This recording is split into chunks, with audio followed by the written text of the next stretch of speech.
নায়িকা পরিমণি গত কয়েক বছর যাবৎ আলোচনায় রয়েছে। তবে এই আলোচনা কোনো সিনেমার গল্প বা চরিত্র নিয়ে নয়। এই আলোচনা তার ব্যক্তিগত কর্মকাণ্ড নিয়ে। সম্প্রতি তার কর্মকাণ্ডে চাকরি হারাতে যাচ্ছেন অতিরিক্ত পুলিশ সুপার গোলাম সাকলায়েন। আলোচিত বোট ক্লাবের সাবেক কার্যনির্বাহী কমিটির সদস্য ও ব্যবসায়ী নাসির উদ্দিন মাহমুদের দায়ের করা হত্যাচেষ্টার মামলায় গত 25 জুন আদালতে আত্মসমর্পণ করে জামিন পেয়েছেন পরিমণি।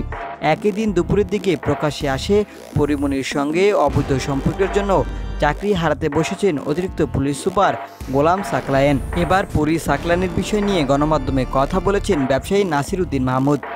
তিনি বলেন, পরিমণির সঙ্গে গোলাম সাকলায়েনের আগে থেকেই সম্পর্ক ছিল।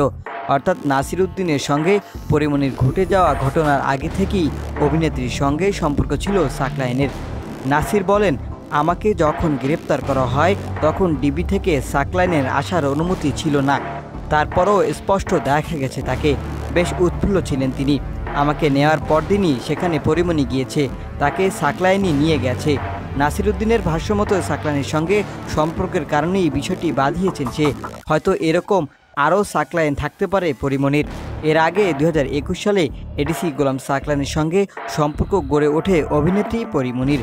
ওই সময় সোশ্যাল মিডিয়া সহ বিভিন্ন প্ল্যাটফর্মে 1 মিনিট 39 সেকেন্ডের একটি ভিডিও ছড়িয়ে পড়ে।